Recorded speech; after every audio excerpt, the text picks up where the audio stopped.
October 21st, 2022.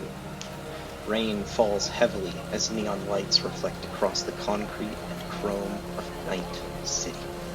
In a distant alleyway, a gunshot rings out. Police officer Tara Vikram is dead before she hits the ground as a bullet passes between her eyes. Detective Scott Armstrong, you are crouched behind the door of an armored squad car parked at the end of the alleyway. Another officer hands you a data pad containing information about the Maelstrom gang and the girl being held hostage in their garage hideout in this alley. You arrived 2 minutes ago with the intent to peacefully negotiate the release of this girl. Unfortunately, just moments before your arrival, one of the Maelstromers fell victim to cyberpsychosis.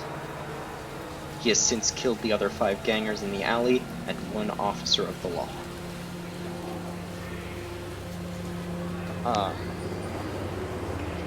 The officer who is crouched behind this car door with you is handing you a data pad while your partner, Detective Victoria Harding, is circling around to the other end of the alleyway with several other police officers so that the cyberpsycho has no means of escape, thereby limiting his range of effectiveness, shall we say. Range of murder. Yeah. So you're crouched behind this car, and you can hear the cyberpsycho shouting. And another police officer, whose name you don't know because there's like a billion of you. She's holding this data pad out to you, and it is currently giving you it's currently got on it a display, some camera displays that they have remotely hacked into. There's a live feed, and you can see that. You can see yourselves on one camera, and then there's another camera through which you can see the cyberpsycho, and on the third, you can see the other end of the alleyway, which the other police officers have not pulled up into yet. They've not arrived at the other side of the alley. There's a 4th camera feed which you are not being shown yet because the police officer has a video recording from about 10 minutes ago that she's about to show you. So right. She pulls up this video recording and she says, by the looks of it, the hostage is still alive. But no one else is. She plays the video. In the recording, you can see a high school-aged girl with raven hair bound to a chair in a storage room of the garage. Light falls into the room through a door that's just out of shot. It slides open and one of the Maelstromers walks in holding a revolver, which he places firmly against the girl's lower jaw before tearing away her shirt and bra and beginning to fondle her breast. The girl shudders and tries to scream, though she's gagged and unable to. Several moments later, the ganger stops, whips his head around, and lets go of the girl, bolting toward the open door brandishing his revolver. Suddenly, the girl is spattered in blood, and the ganger falls back into frame, landing in front of her flat on his back, head blown to bits, leaving only his steel jaw behind. Just as the video finishes, and the officer says, well, she's fine for now. Just as that is happening, you hear the voice of your partner, Detective Victoria Harding, come to you over your earpiece or your hollow, whichever one you've got. She says, Max Tac and Trauma Team have both been called. ETA is 3 minutes. But that's quite a long time to wait, Scott. Either we go in and try and take him out, or occupy him until they arrive, or we're gonna risk losing this girl. Fuck me sideways, this close to retirement! Grr! I cannot do this. I'm going in, gonna take this fucker out, and we're gonna do our jobs. Scott, you've only been on the force for 10 years. You're nowhere close to retirement. I keep telling you this. 10 years too many. This time tomorrow, I'm gonna be in Florida sipping a pina colada. The narrator says, unfortunately for Scott, Armstrong, that would not be the case.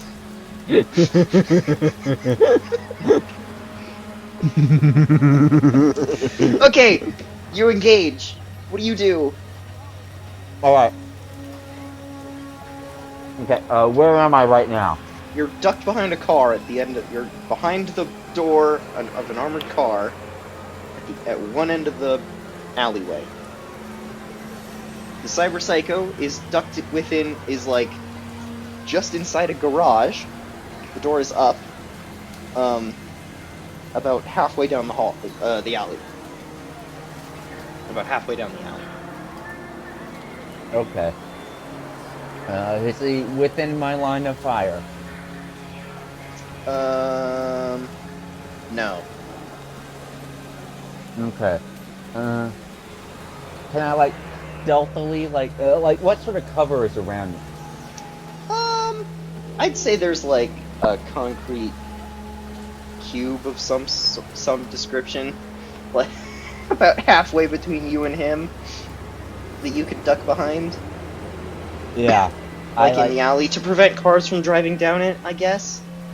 Yeah. No, hold on, that doesn't make sense, because it's a garage. Oh, yeah.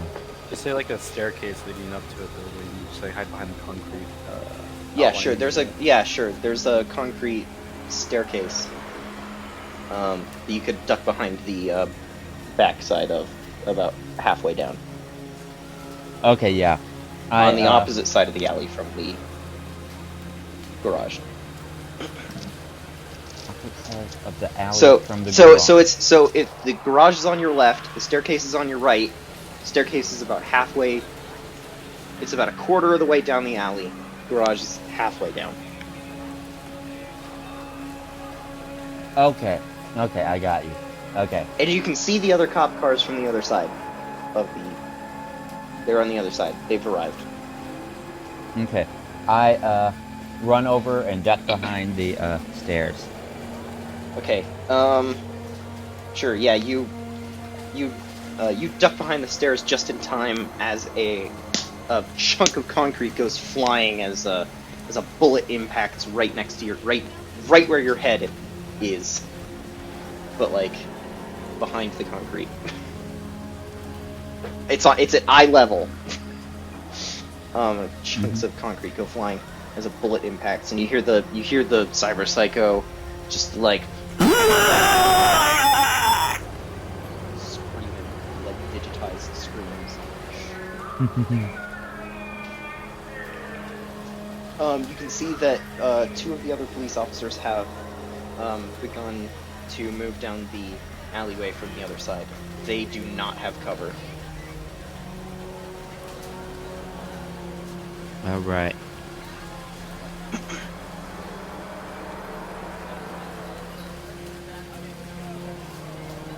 All right. I kind of like peek over the stairs.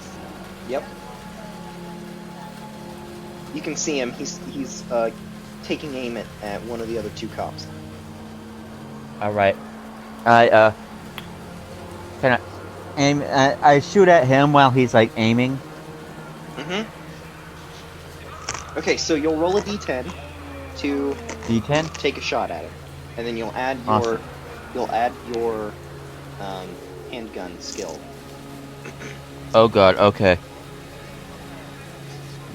100. There you are. D10.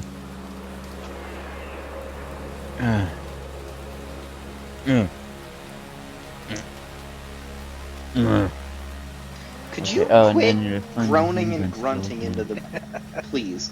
Oh, sorry, yeah. It's just me doing my movement noises? I don't know what to call them.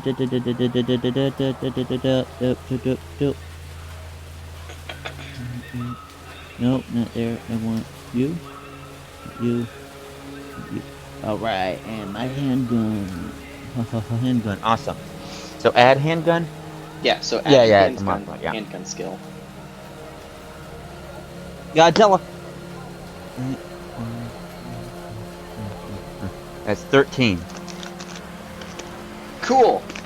You take a shot. Now we have to determine where you hit him. Woohoo!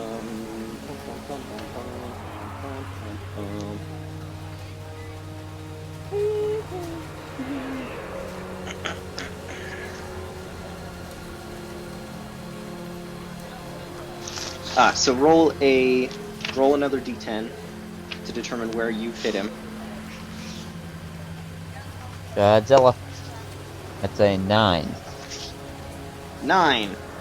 You shoot him in the left leg. Nice. So or more like 9. Please roll your damage. Roll your damage. Please. Alright.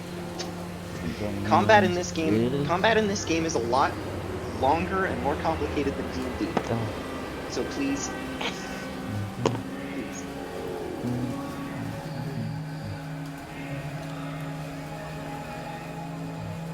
Alright, that is 11. 11 damage. Okay.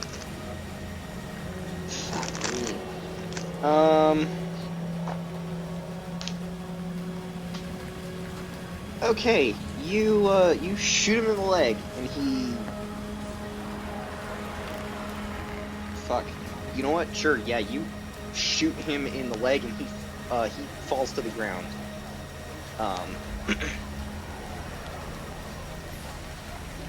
You shoot him in the leg, he falls to the ground, and drops his gun.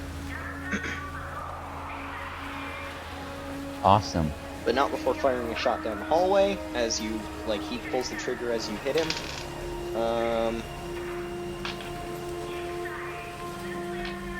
Miss it, just barely missing, Detective Harding. Awesome. Okay. You've taken out the cyberpsycho. Oh, he's dead? No, you've knocked him down. Oh. You've incapacitated Okay. him. Okay. Good. I, run up to him and put my handcuffs on him. Oh, good. And I look at him and I say, Hold on, Jake. okay. You put your handcuffs on him. Mm-hmm.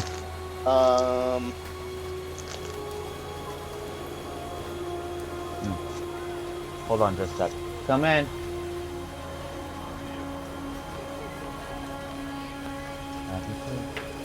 Okay. What's your armor on your arms? 18? Yep, 18. Boy. Okay. You go to put handcuffs on him and just barely manage to back out of the way as mantis blades extend out of his forearms and he tries to take a swipe at you.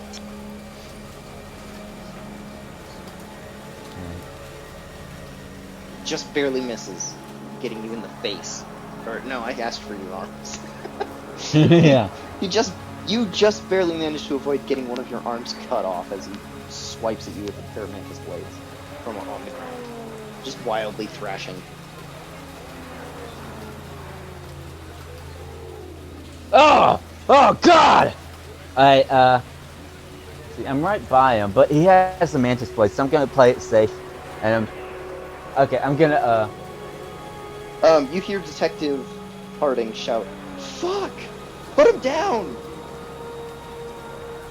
What are you doing?" okay, I'm gonna pull my gun out. I'm gonna say, alright, I'm gonna give you one last chance. If there's any, I don't know, thought left in you, put your mantis blades away and come quietly. I'll give you to the count of 3. Okay, he 1. throws an arm over his chest and rolls himself over trying to swipe at you again. I can step back. Okay, 2. He misses. Okay, good. 3. I kind of like. I shoot him. I shoot at him. Good. Okay. Roll to shoot. Yep. Godzilla. That's 10. Okay. You shoot him in the head. He's dead. Yeah. Okay. Detective Harding catches up to you and she says, "Oh, what the fuck are you thinking? It's standard cyberpsycho. You just put them down. I'm turning into Alana. Everybody's turning into Alana. You just put them down." What? Why? Why? I know. Never but mind. You're I fucking can't help crazy. feeling such a bastard. I mean, I've worked with you look long at enough to him. know you're fucking crazy. He looks like a fucking PlayStation. What are you talking about? He's got like. Never mind. Go check on the girl. Go check on the Alright. girl. I'll call in Ryker's team. I go over to I go inside to check on the hostage. She's fine. She's shaken up and covered in blood. And nothing else. Maybe sweat. Ma'am, are you okay? Ryker, your phone rings. It's the readout says it is NCPD officer 13771200. You have worked with this officer just enough that you have appended an actual name to the caller ID. It reads out Detective Harding. Okay.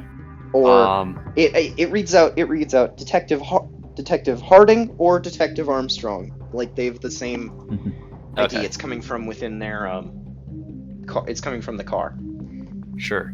Alright, I answer it. And Okay. I say, Ryker here. All right, Ryker, it's Harding. We're ready for you. Now?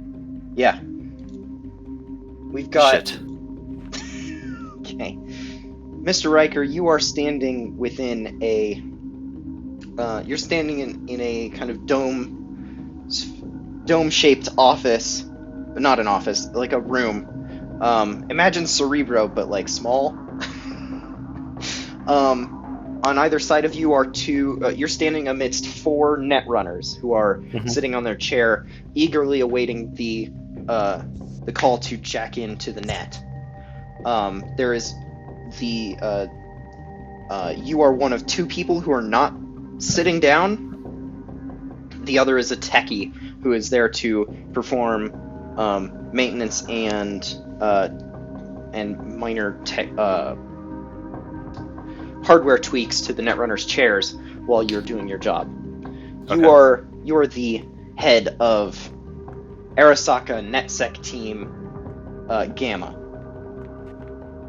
and you have been hired today by the Night City Police Department to assist with the hacking of a maelstrom terminal potentially containing information about other kidnapping victims. Okay. Alright, I gesture over to the 4 netrunners, and I nod, say, jack in. Alright. One by one, each of them plugs their link into their chair, and they go catatonic.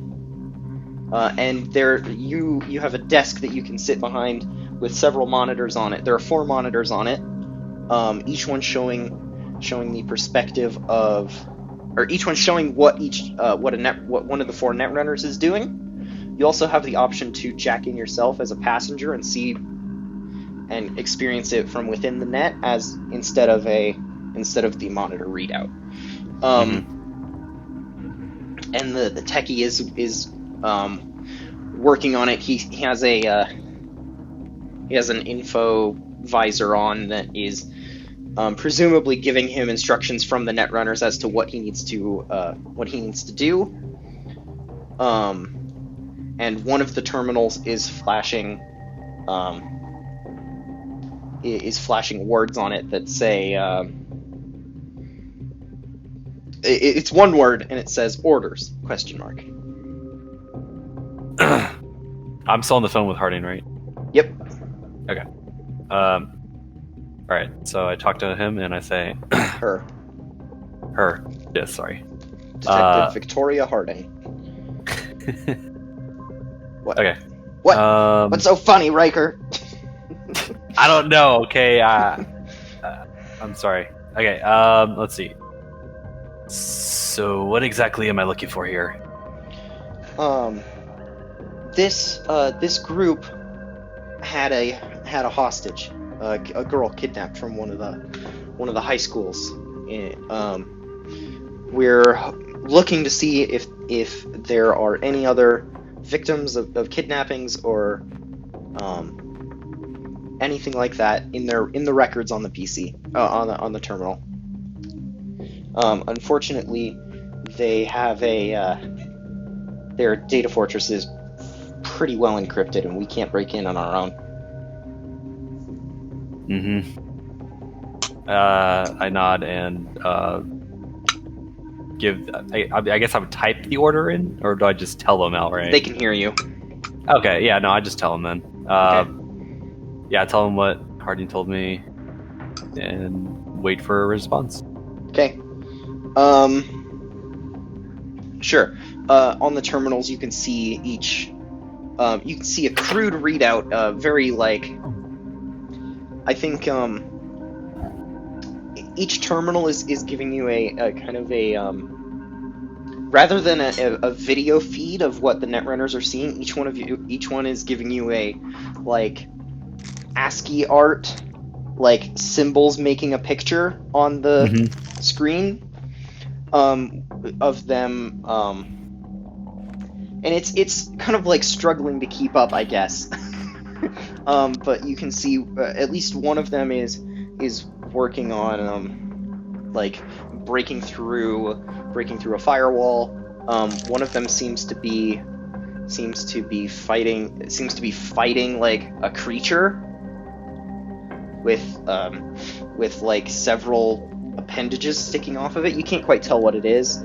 They're all working hard to break into the data fortress, and after about 5 or 6 minutes, you hear a little ping, and the same monitor that was asking for orders is now reading out the message, "We're in." Classic hacker moment. Yeah. Okay. All right. So I look over at the techie, and does he have a name, or she have a name, or is it just techie? Sure. His name is Jeff. Okay. All right. I look over at Jeff. His name is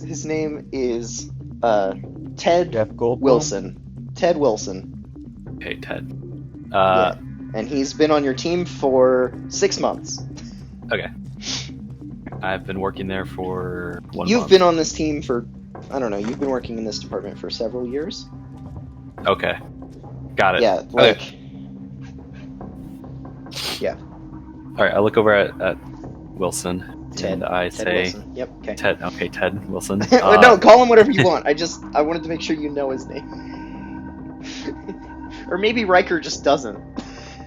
I don't know. Alright. So I look over at him and I say, Mr. Wilson, make sure to find the files we need. Here's a list of... And I guess I send him a list of the... I guess the names we're looking for? Okay. Cross-reference stuff? Sure. Yeah, you... And make sure you have them sent to... And then I go back to on the holo. Sure. Yeah, you've got a data shard. He pulls a data shard out that has a list of stuff on it, and he plugs it into one of the runner's chairs. Mm-hmm. And they get the information, and and you can see one of them who looks to be like rifling through a filing cabinet in the net.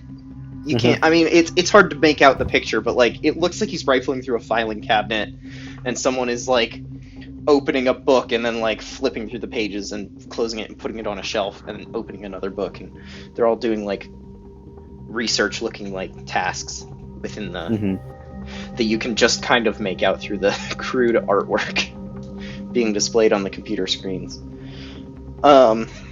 You hop back on the phone with Detective Harding. Yes. And as you hop back on the phone, you hear her just finishing up giving like some directions to other officers. You can hear like a siren in the background that you recognize as a trauma team AV. And you can hear somebody in the background saying like, "Come on, girl, let's take you over to the come on," which you recognize as the voice of... I should have had Jake say it, but I can't, like... Just pretend That's that was okay. Jake. Okay. Who you recognize as Detective Harding's partner, Detective Armstrong, who sometimes is the other person you talk on the phone. Okay. You've never met either of them in person, though. Right. Okay, so I talk to Harding, and I say... wait, do I know the situation about the cyberpsycho, or no?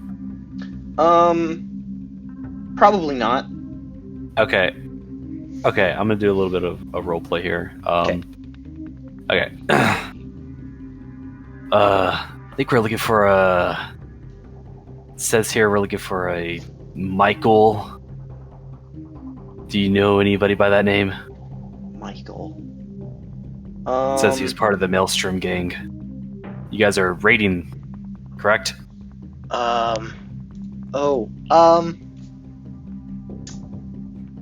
Yeah, about that. They're all What? dead. They're all dead. Alive. Is it It's possible to get through the get the information we need without Michael's what would you call it?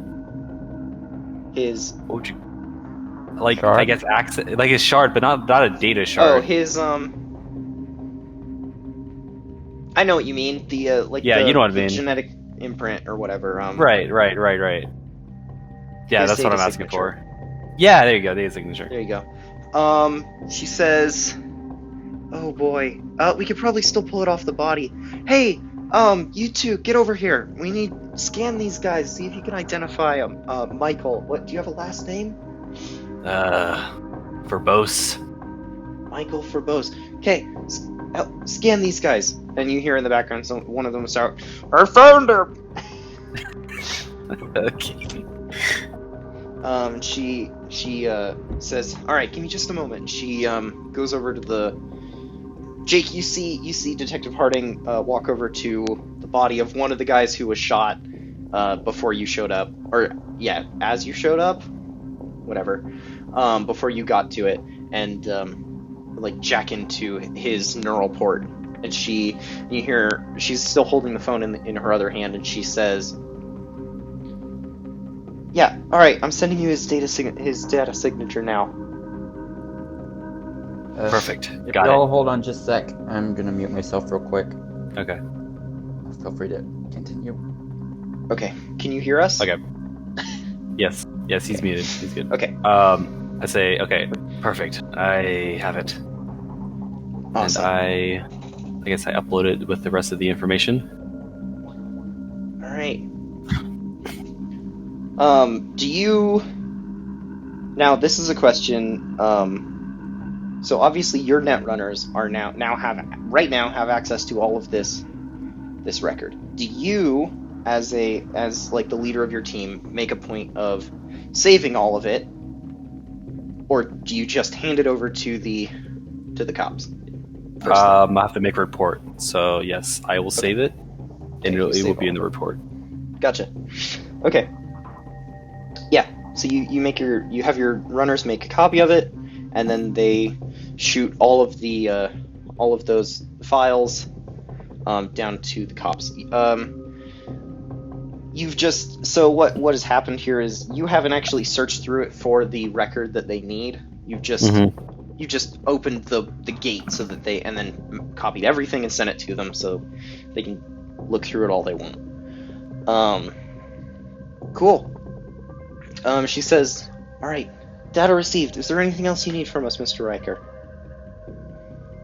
No, that'll be all. All right. It's been a pleasure working with you, and I'll talk to you next time, I guess. Mm-hmm. All right. And I hang up on her. Okay. I'm eating ramen. You pull a little. There's a bowl of ramen on my desk. Yes. Fantastic. Cool. And with that, the next thing you have to do is you go file your report, including all of this all the documents and all of the techie makes a log of all of the changes, like the modifications, anything he had to do during the thing, and the runners have recordings of their dive as they do so. And you're filing the report takes about an hour, as does the cleanup of the crime scene, which Jake is not back yet. So we'll do my part first. We'll do your part first. Yes. So about an hour later, it's just after 9 o'clock. That is the end of your shift. The end of your work period. Like you had, you weren't really on a, like, you work 8 hours and then, like, the thing, you were essentially on call for 8 hours. You have, and then, like, anything that comes up during that time, you have to do, and then, like, even if it's right at the end of the thing, you finish that project, then you're done. So you've finished it, you filed away your report, and it's time for you to head home. So you've finished up your ramen. Was it like an actual, like, nice bowl of it, or was it like a instant? I just got it from a local place. No, okay. It was definitely like you had it delivered earlier. So did it? So did it come in like a plastic dish that you can just chuck, or is it a nice bowl that you've? It's a nice bowl. Okay. Is the bowl yours or one that it came in? It just came with it. I'm gonna ask you a lot of ramen questions. Okay. You put the bowl in the, I don't know, the sink on the like in the kitchen on the level, I guess. And somebody will wash it. There's somebody whose job that is. Yep. Not mine. I like to imagine that there's now just this collection of bowls that have come from the restaurant that have been washed. Yeah. And no one knows quite what to do with them because they're not really there. They're not, like, theirs, but they're also, like, pretty good bowls. Well, so they haven't been, like... It's kind of like when you go to, like, a Rainforest Cafe and you get, like, the special drink with the take-home cup. Basically like that. It's like a take-home bowl. Like at the zoo? Yeah, kind of. Rainforest Cafe? I don't know. This is... Okay. Sure. Okay, yeah, so you've got your bowl. Maybe do you just have a collection of them in your office? Yeah. From all over the city. Like, okay. Sure. This place is a chain, and if you collect all the bowls and, like, there's like 152 of them. They've all got, like, different designs, and if you collect all of them, they'll give you free ramen for a year or whatever. Hell yeah. And this is the third time you've made your way through collecting them. Yes.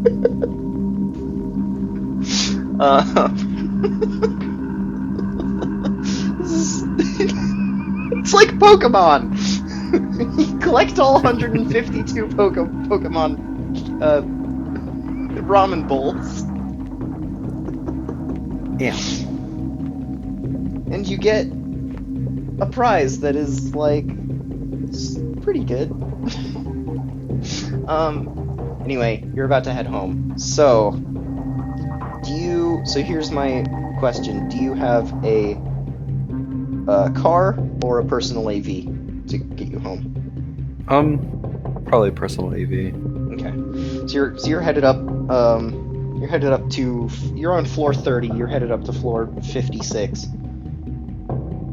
No, 82. To get where the AV landing bay is. Right. Welcome back, Jake. I'm back. And so you hop in the elevator, and it goes up a couple of floors, and then it stops, and the door opens, and into the elevator walks somebody who you know pretty well. It is Mr. Card, the head of the NetSec department, and your mentor from when you were just starting out. And he's a pretty cool guy. He's like one of the nicer people you know here. Mm-hmm. He's just kind of he's here to do his job, and he enjoys doing his job. Which, as the head of the department, he's the leader of the NetSec team, the Team Alpha. Actually no, I'm gonna go with Team Epsilon. He's the head of the Team Epsilon, which is just another Greek letter, but I like it more. Which is the team that is that when the Arasaka Corps has their own things to do, this team provides assistance to the other teams within the department. It's like they're the elite net runners. I see. Which isn't saying a lot because everybody's super good in the department, but they're the best of the best. And so they do regular work too, but if one of the other teams is doing something and they need backup, they're the people that get called in. So I see. And he has the same job as you in that regard, but he's also the head of the department, so he makes decisions and he goes to board meetings and stuff like that. And he walks in and he's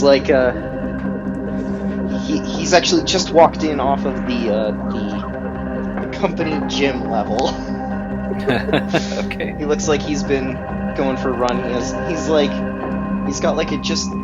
He looks like he's been off work for a while, and he's about to head home too, so he's got a t-shirt and jeans on and has a towel and a water bottle. And he's like, hey Ryker, how's it going?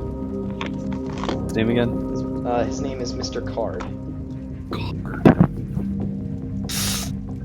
Hey Card, what's going on? Not much, just gone for my run. Hey, they've got a cool new VR thing that you plug in. You can go running through a rainforest, but on a treadmill. It's pretty cool. I don't know. I'm not really a game kind of guy. I don't really do that stuff. It's not a game. It's just kind of different visual surroundings. But yeah, whatever. So how's it going? You enjoying working on one of the NetSec teams? I know I ask you every time I see you. I just want to make sure you're still having a good time. Well, I'm still waiting for the one case. I don't know. Just want something more exciting. Yeah, the one case. Now when you say that, this is Ethan asking, or do you mean you're waiting on more information about a case that you've already taken on, or are you just waiting for something, or are you waiting for the case that makes it interesting? Yeah, that one, the second, okay. The latter. Alright. He says, it'll happen eventually, man. Come on. Hey. Nah, I don't know. Yeah. Alright, hey, it's been a while since we've gone out for a beer together. I'm busy today, but how about in a week? Next Tuesday. Next Tuesday. I think I get off at 8 that day. Sure, I'm down. Alright, cool. Yeah. I'll see you down at the Hammer then. Maybe we can catch a concert too. Alright, and then good. the elevator stops and he and he says, "All right, I gotta make a stop on this floor, but it's good seeing you, man. I'll see you later." And he You too. heads out of the elevator. And like before the doors even closed, you can hear him saying like, "Oh, hey, sorry I'm late, guys. Just let's go talk about some like department head stuff." And then the door closes. Thank God I waited till you said that before I was about to say this. Okay. I look down. Yeah. I hate that guy. Oh no! No! Oh, no! Or do I hate him? I don't know. We'll find out. Like this character.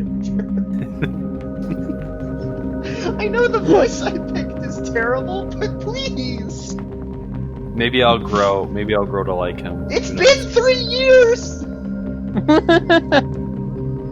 Okay, let me rephrase that. Sometimes that guy Too happy.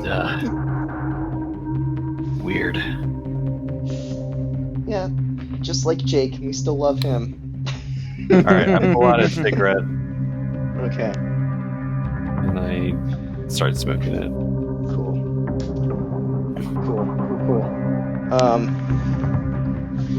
You wait. It takes about 10 minutes. Oh god, that's a long time to be in the elevator. Yeah. It takes about 5 minutes. A couple of people get on and then like get off on a floor up above a little bit. But it takes you about 5 minutes. You get up to floor 82, where the AV landing port is.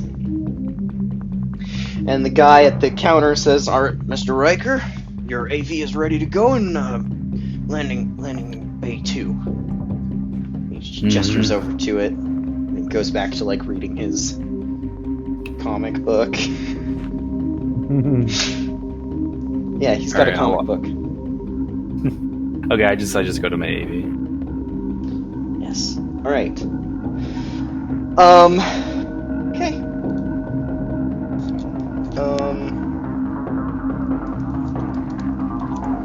You hop in the AV. It's got it's got an autopilot thing Champagne. on it. Yeah, champagne over in one corner.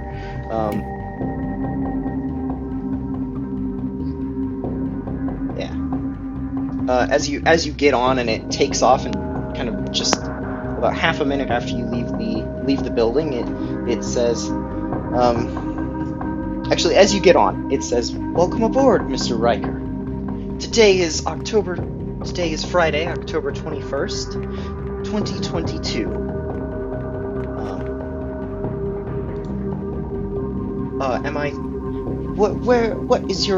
What's your current destination? Home, or would you like to stop at the cafe tonight?" Go to the cafe. It says, "Destination set. Please enjoy the ride. There is champagne to your right, if you so wish to partake."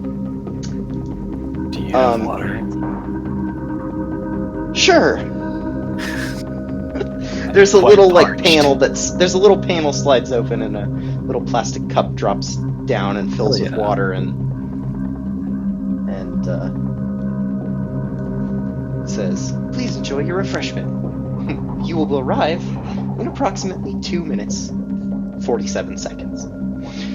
Mr. Armstrong, it takes you about 45 minutes to clean up the crime scene, get reports filed, everybody get the reports prepared to be filed, and that'll be paperwork for tomorrow morning.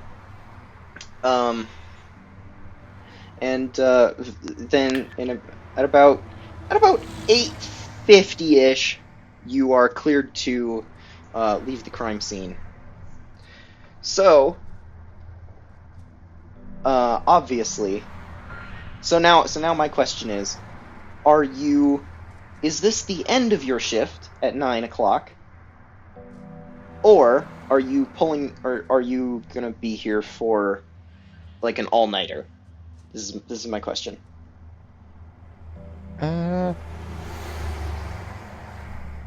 Sure, let's say an all-nighter.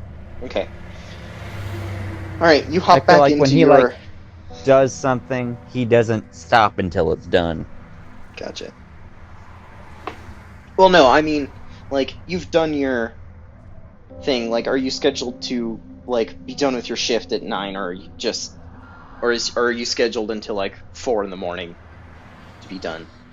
Let's but say yeah. 4 in the morning. Okay, so you hop back into the car with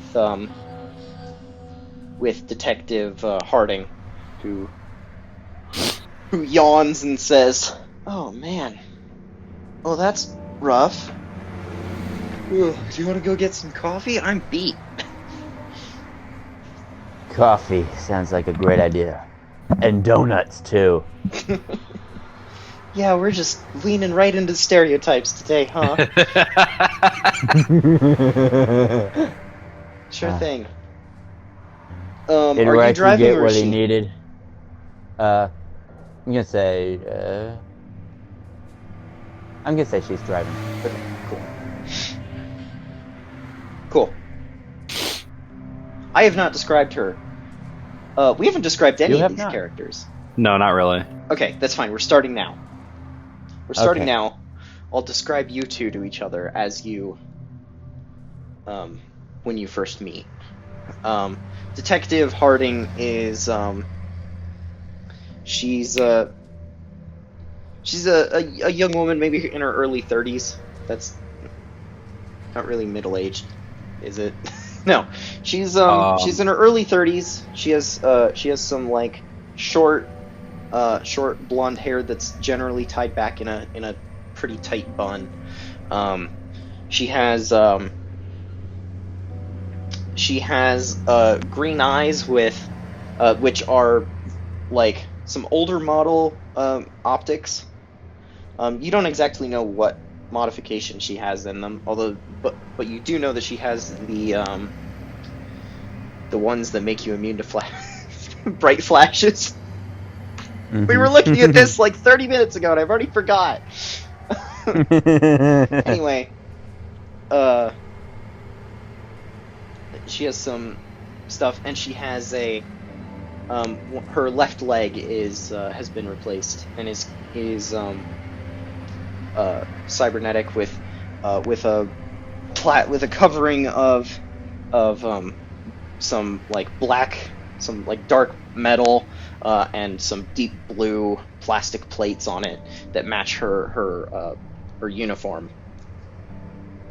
And as you guys are driving down the road, you pass. It's just kind of stopping. The rain is just kind of stopping, but the streets are still slick, and the neon reflects off of everything, and it's pretty good. And she, as you guys are driving, she says, "Man, I really hope that they managed to find something on those missing kids."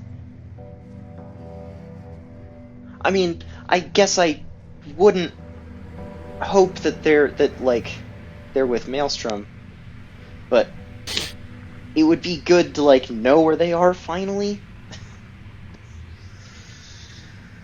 You know what I mean?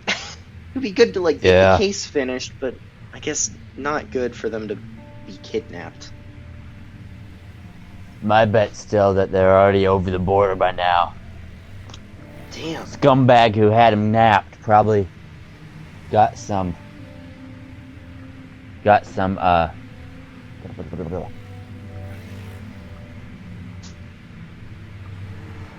word.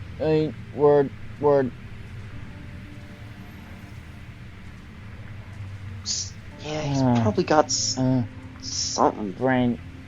Jake, it's fine. I got you. Yeah. Yeah. Word's not coming.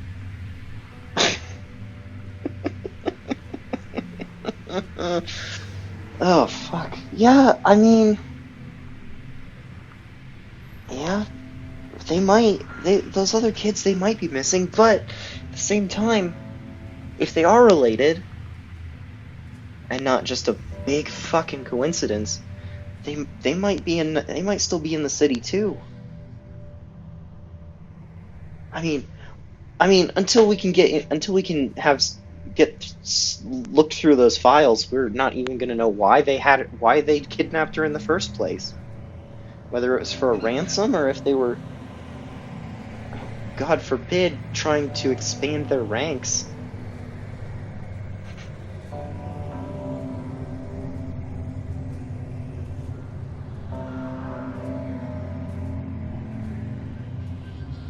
Jake?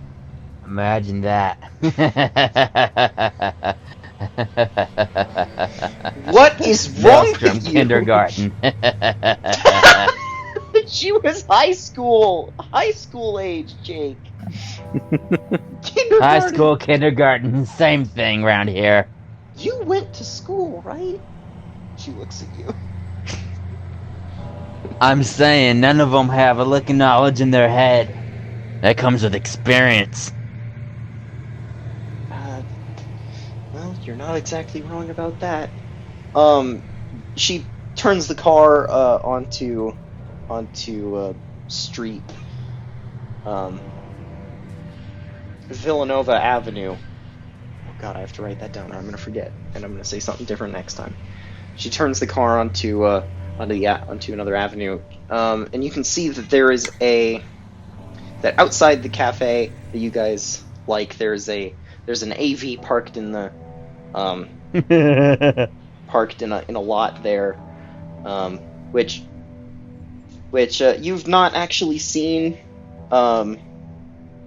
which you've not seen here before, and like there are two cars that are always parked outside because they belong to the girls who work here, and then there are a couple that are here pretty often as like some of the regular customers.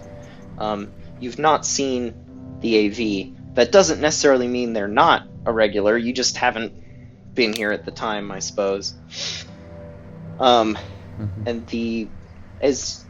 as you're looking at this, Detective Harding pulls the car into the parking lot of the Blue Unicorn Cafe.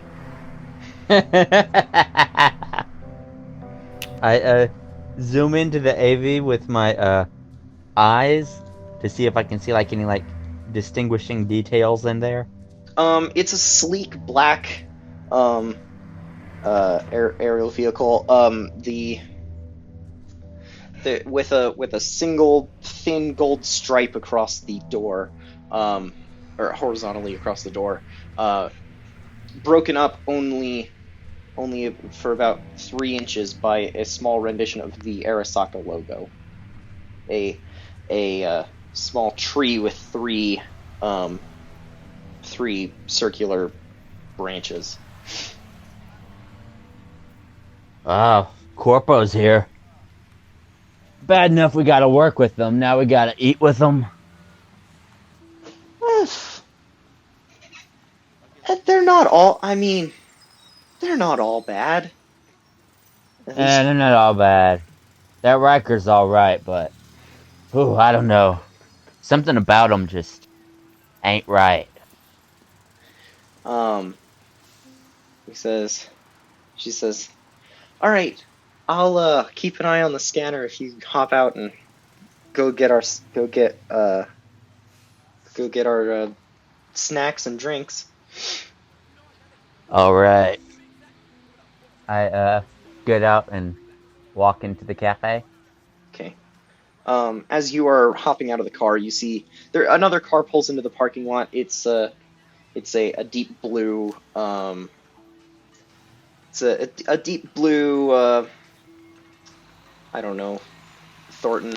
I'm trying to come up. I'm trying to remember real brands and fake brands. It's a deep blue Thornton town car. That's not a thing.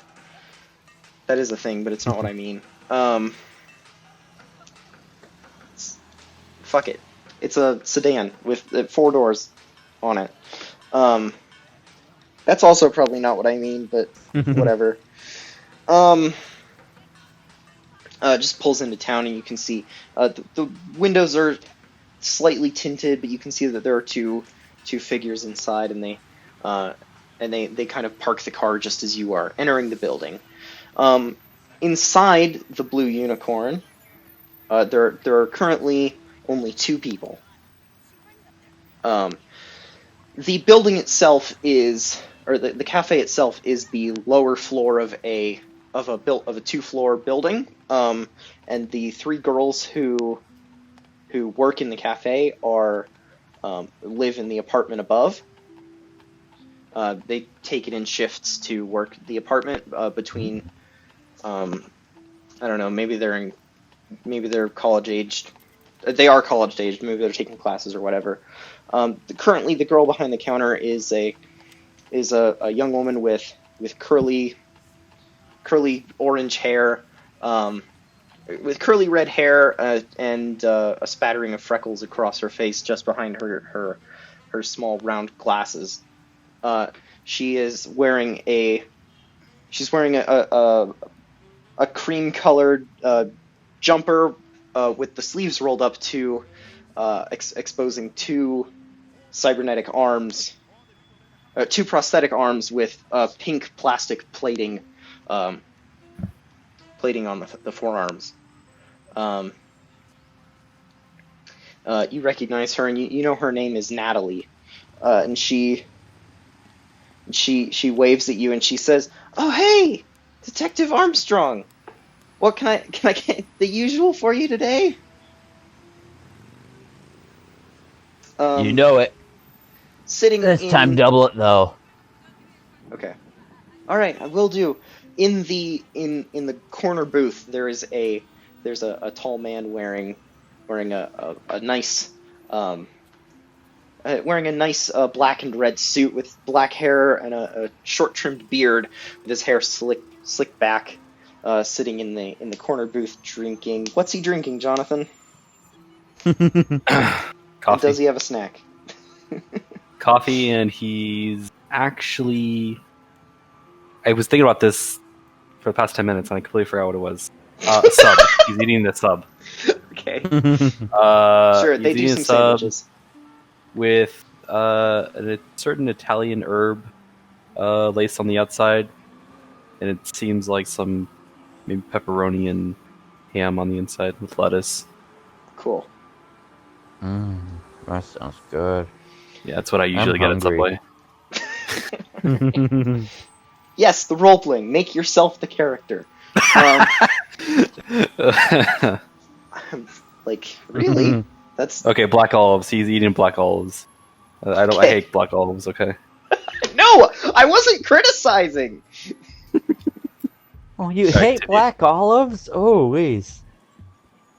I don't know. Maybe on a sandwich Oh. they wouldn't. I don't know if they'd be great on a sandwich, but I do like them on my pizza. I feel like if someone were to bottle the black olive juice and put them in juice boxes, I would drink that That's all disgusting. the time. That's Okay, so continue. gross. Amazing Mr. Riker, you see thing. Be you delicious. see walking in. The perfect. You look up for as the you hear a combination of familiar juice and name. saltiness. Mr. Riker, you look up as you hear a familiar name spoken by the girl behind the counter. Who, do you come here often enough to talk to people enough to know her name? Nope. I mean, I come here often. I don't talk to people though. Okay, you haven't bothered. No. Okay, you hear the girl behind the counter say, "Oh, Detective Armstrong, what can I get you?" You look up and you see a haggard man with a mutton chop mustache combo with his hair dyed blue and drawn back into a mullet. He's wearing a trench coat and has a blue blazer on with a red tie, and two chrome hands poking out from the sleeves of the trench coat that he's wearing. And you can see an NCPD badge hanging just off his belt, just within the trench coat. He's also got his right eye is very obvious cybernetic, like a big lens that is kind of it's an old model. Okay. And he orders his food, and you recognize him as Detective Armstrong, one of the people you work with from time to time, and happened to work with today. What a coincidence! All right. I lean down, take a bite of my sub. I use this as an excuse to look at him, just be like, oh, that's him, and then ignore it. I'm not going to call out to him or anything. Okay. Okay. Jake, does so you guys talk on your holo, which has the potential to give you an image of the person you're talking to. When it does, do you know what Mr. Ryker looks like from the few times that you have worked with him? Yeah, I feel like I know what he looks like. I have like a good remembrance for faces. Gotcha. Maybe you don't recognize him right away because he's grown the beard in the last 6 months. Yeah. It's new. Yeah. I kind of pause a second, look at him, and I'm like, Ryker? I ignore him. It's like, oh shit. In fact, I kind of put my head down even harder. I lean down to bite my sandwich, and then I kind of use that as a way to try to conceal my face. This is Jake. This is suspicious as fuck. Yeah. Ryker, is that you? I saw an AV out front. Do you eat here too? Yes, I eat here. Wow. What a small city, am I right? Yeah, sure. Armstrong, do you just sit drink. down at the booth with him? You're just like, hey, let's talk. Do you just disregard all common courtesy and just sit down with him? That's no, the don't visual quite do I that. have. I'm still standing. Okay. I'm still standing. I'm like, wow, how about that psycho we had tonight, huh? Pretty crazy stuff. Okay, Psycho. No, he doesn't actually. Yeah, he doesn't actually know about that. Yeah. But yeah, that's okay. Yeah. Yeah, but I don't know. He doesn't know because he mostly talked with. Yeah. You Sure. weren't on the phone with him today. I don't know anything about any psycho. Oh, really? Oh, sorry. I guess. I guess you weren't quite too informed with that. I zeroed a cyber psycho with that maelstrom kidnapping. Jake, make an awareness roll just because you have your back to the door. Jonathan, you see this clearly. Okay. D10 for that? Yeah, D10 plus awareness. If you have that as a skill, otherwise it's just a D10. Cool, let's look for awareness. Are these alphabetical, the skill? No. Oh, yeah. They're in the order we picked them. Oh, okay, cool. Just so happens the A's are towards the top. All right. Awareness / notice. 11. 11. Okay. Jake, just out of the corner of your eye, as you guys are talking, which feel free to continue, you see two men walking. One of them kind of tall and thin, with very similar style to Ryker, although his suit is not necessarily very Arasaka colory. It's just a thin black suit with a white button-down shirt underneath and a he's not wearing a tie. His hair is kind of short and kind of messy, but drawn back. The other man is kind of large and fairly burly, but at the same he's also wearing a suit, also no tie. He's got like a button undone on his shirt, and he's tall and thin, but he's built, whereas the other guy is the first guy is not. He's just kind of like a guy. The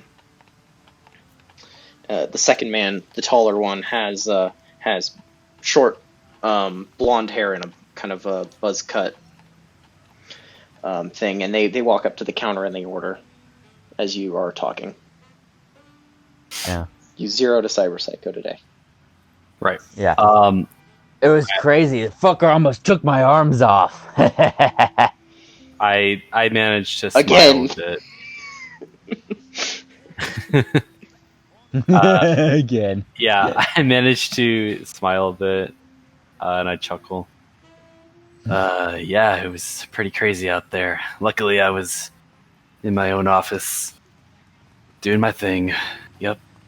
I'm taking another bite of the sandwich. As you are talking, Jake, I imagine you're about to get up to like go. Yeah. Yeah. Okay. Go ahead and say it. All right. Well, I don't want to stay too long. I'm still on duty, just picking up some fuel for the road. Got a dozen glazed and a dozen chocolate. Oh my god, you ordered a dozen donuts, Jake? That's a little much. 2 dozen. I mean, I guess for the whole night, I guess. Yeah, for the whole night. I mean, you could share them with any other cops you happen to like come across crime scenes with. Yeah. Like me. Yeah. Mind if I take one? Don't mind at all. Help yourself. I was joking. I'm eating. Oh, you can have it as like a dessert. I don't know. As you're having your failed attempt at leaving, the two men who walked into the store behind you, they walk over to your table, and the short one with the dark hair says, "Excuse me, officer, did I hear you say that you have experience with cyberpsychosis?" Yes, as a matter of fact, I do. And he says, "Please have a seat. We have some things to discuss. Detective Armstrong, Mr. Ryker. I hope. How do you know my name? It's on your badge. Out of oh, That one's as I easy, say it's on that, your I like badge. instinctually kind of like just like sort of reach for my gun, but not really. Just like reach for the holster. Okay. And then when he says it's on my badge, I like stop. Okay. Okay, I wipe my shirt and I stand up and I say, No. "Well, it's Please nice, remain but seated. I have the Delta." The bigger one kind of stands in your way, and he says, "No, you really ought to sit down. You're gonna want to hear this." Okay, and he as he looks you in the eye, you can see he's got some. He's got something He's got some sort of cybernetics in his hidden in his faceplate. As well as you can see the small silver seams of something hidden under the skin of his arms, which you can see just underneath his rolled up shirt sleeves. They're not being like, he's standing in your way, but he's also not like he's not being overly threatening, just kind of like he's like a bit threatening just in general though. Okay. Cool. I start recording. Okay. Yeah. So I sit down. Alright, I sit down too. Reluctantly. They also sit down. One, the shorter man with dark hair next to Armstrong, and the big one with the blonde hair next to Ryker. And I just realized my character looks like a cyberpunk Mad Eye Moody. Oh God! I wouldn't know. I don't know who that is. From Harry Potter. Just a little bit. You're right. Just a little bit. The man with dark hair pulls his he has a pair of like glasses on, and he pulls them off and he wipes them with the hem of his shirt, and he puts them back on, and he says, "Gentlemen, my name is Agent Marcus Farrell. I work for Night Corp. And my friend here is Colonel Kane with the United States military. And Militech. We have a proposition for you." Okay. Okay. Weird. I know. This isn't Dungeons and Dragons. So if I say, can I roll a? I don't even know what it would be. I guess I want to determine whether or not. You can roll an empathy check. Empathy check. I just want to determine why did they come. I guess I'll even ask them that. You can ask them that, but empathy will essentially be the insight equivalent. Sure. And for Cyberpunk, I roll D10. You said a D10. Yep, a D10, and you add the skill bonus to it, which is the same number. It's one number. Okay. Wait. So it would be empathy, which should be a number between 1 and 10. Oh, I would add empathy? Yeah, add your empathy to it. Okay, that's 11. 11, okay. I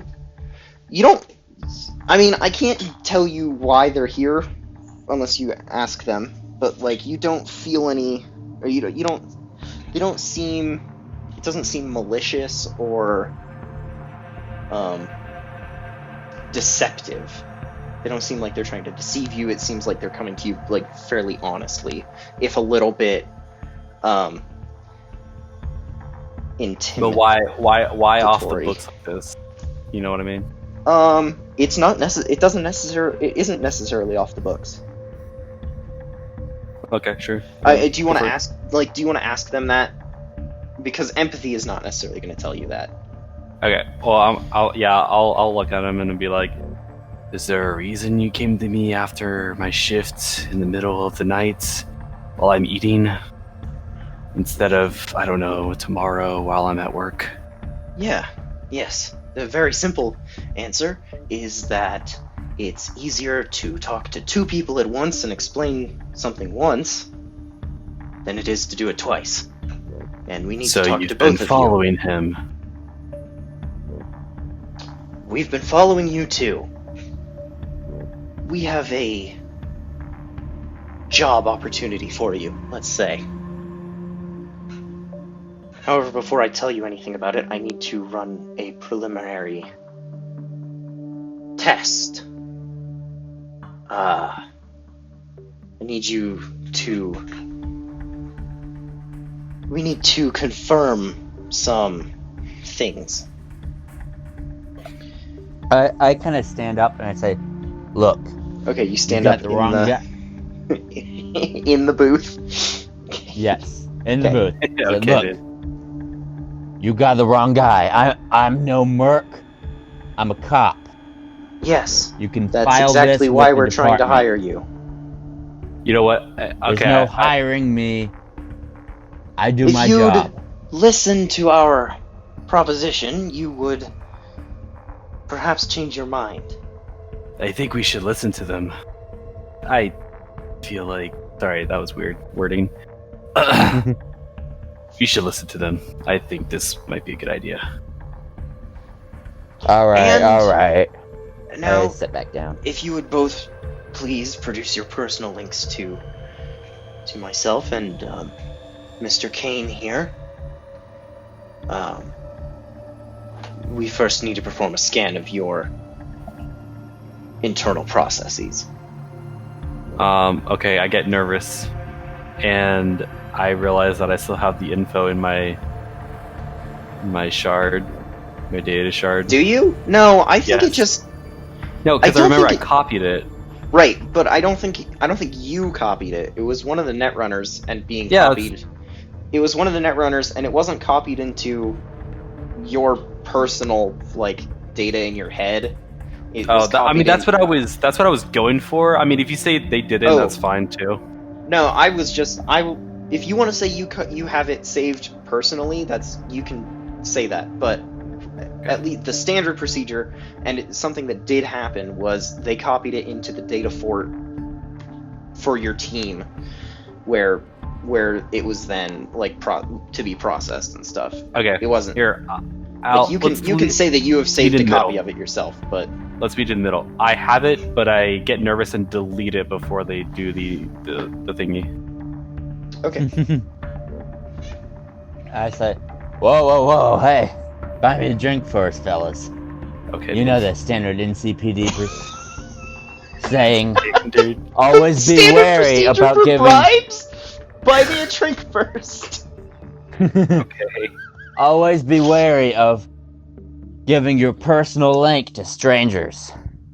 How to know that you're not some low-down netrunner scum.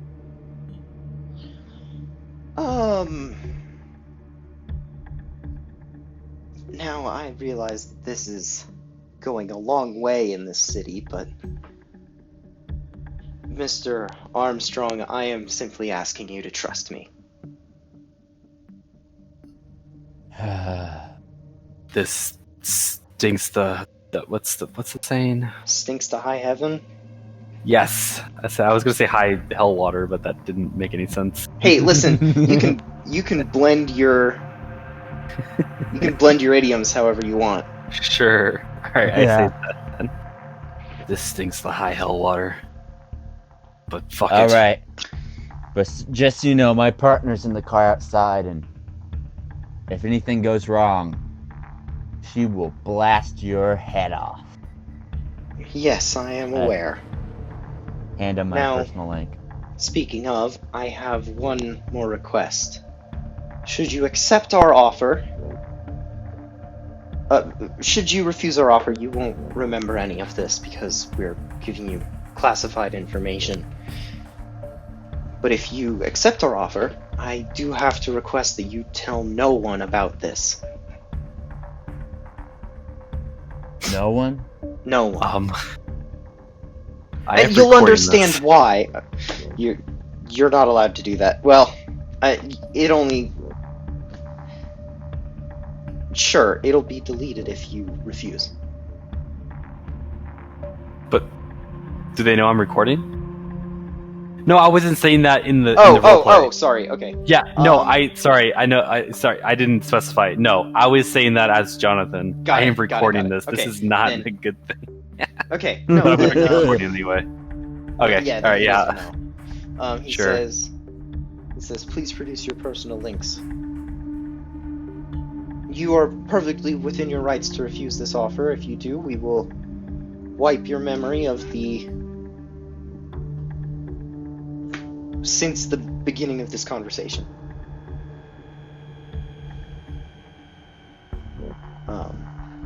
No, nothing else, no harm on my life.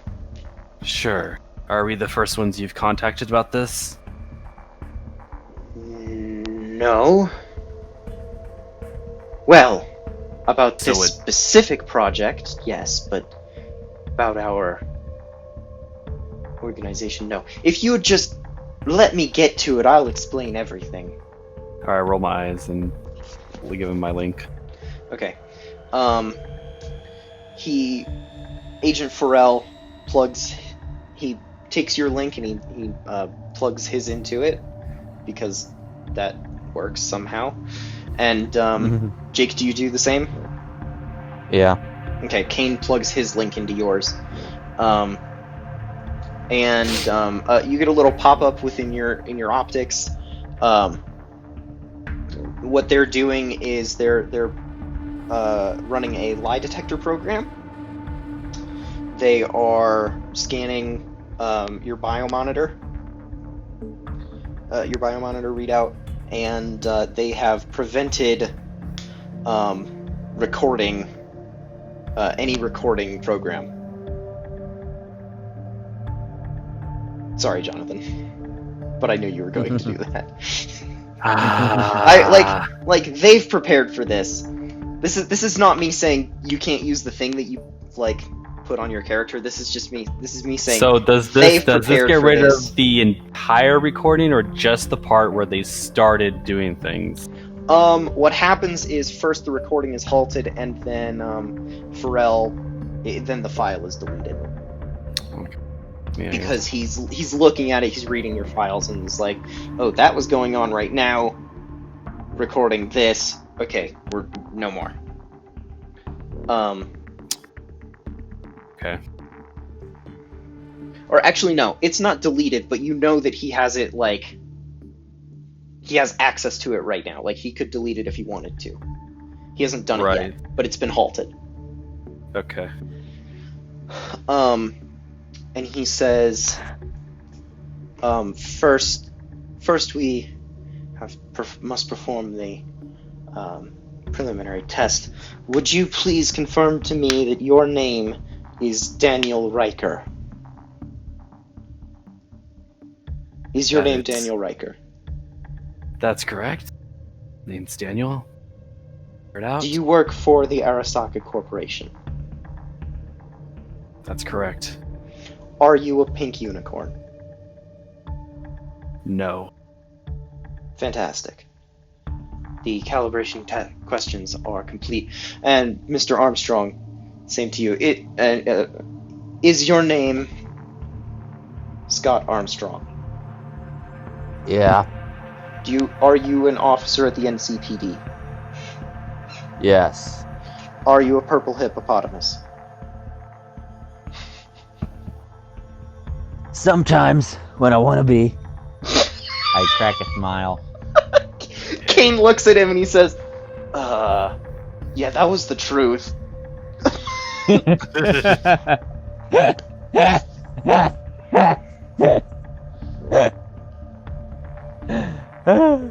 Sure. Alright.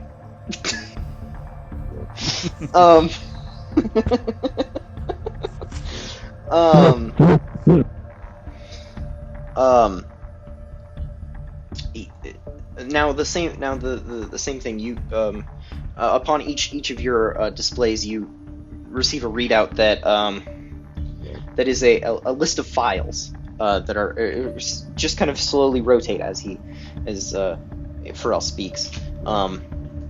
It rotates through the list, displaying things to you as he speaks, and he says, now you may find it odd that an agent working for Night Corp, am traveling and recruiting people with someone who works for Militech. That is because currently we represent neither of those corporations. When Night City was founded in 1992, the founder, Richard Knight, and one of my close friends, attempted to put in place a series of checks and balances to not only keep the corporations in check, but keep the city safe from anything that the police department may not necessarily be able to, or things that ought not be known by the public. Unfortunately, he was murdered before he could put this team into motion. The only other two people in the world who knew about it were myself and his widow, the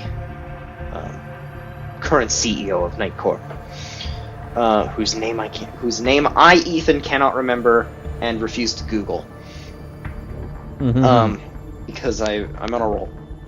He says, now recently we have had an upspike of cyberpsychosis outbreaks, as well as reports of things that could be classified as domestic terrorism, causing this group to be finally put together and to be put to work.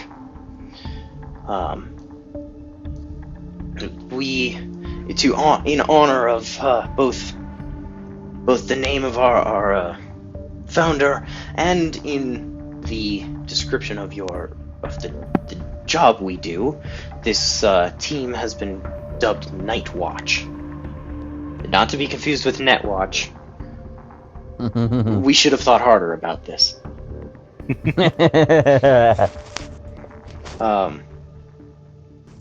Now the Night Watch is built of members of all different walks of life. There are members gathered from every corporation, as well as several who reside within the nomad clans, as well as some who are unaffiliated, apart from being residents of Night City. And we want you to join our team. Now, we want you to join this group. Now, strictly speaking, it is a subsidiary of Night Corp, funded by every major corporation, whether they know it or not. It was part of their contract that they signed when they built their headquarters within the city. Most of them turn over 2% of their gross yearly profit into funding, resulting us with several hundred billion euros of funding over the last 30 years. So, that's cool. Anyway, to deal with because the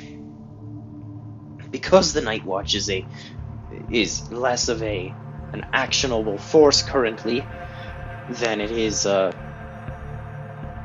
it works, but we don't have a field team, which is why we're hiring you, Mr. Armstrong, because you have experience dealing with the victims of cyberpsychosis, and Mr. Ryker, because you can provide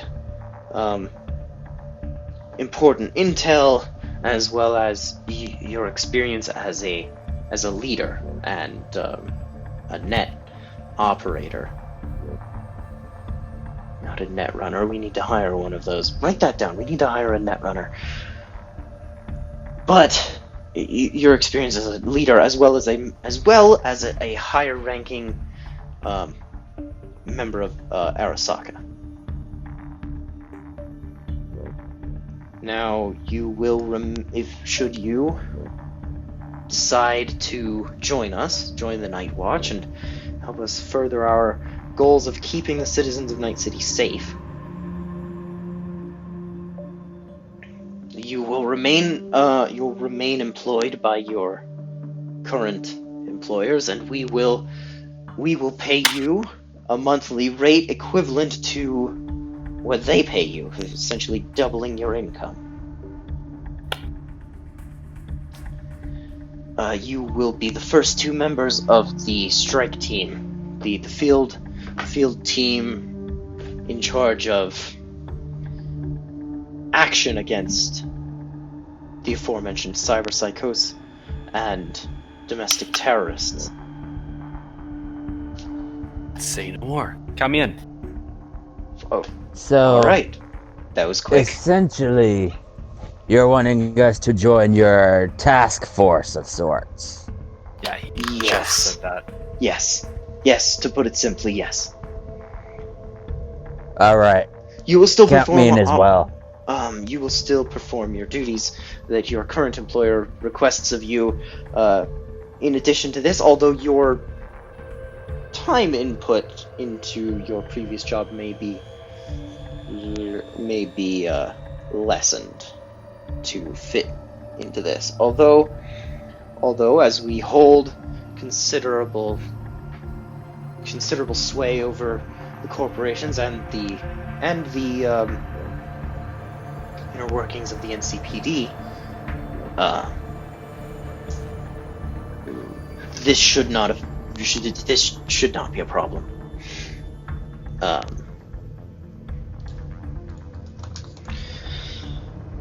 So you're both joining? Yes? Yeah. Yep, I am. That's, yep, I'm definitely joining. Alright. Well, very well. And they both retract their links from you. Jonathan, your recording is not deleted. However much of it you had. Okay. And they both stand up, and Agent Farrell leans forward to shake each of your hands, and he says, well, in that case, you both have the day off tomorrow, and there will be a car outside your living quarters to pick you up and bring you to our base of operations in the morning. Sounds like a plan. Alright. Mr. Name again? Farrell. No. Jake's Armstrong. name. Armstrong? Yeah. What do you think? I think we're gonna see a lot more of each other, Ryker. Now, Okay, pat him on the don't make back. me regret this.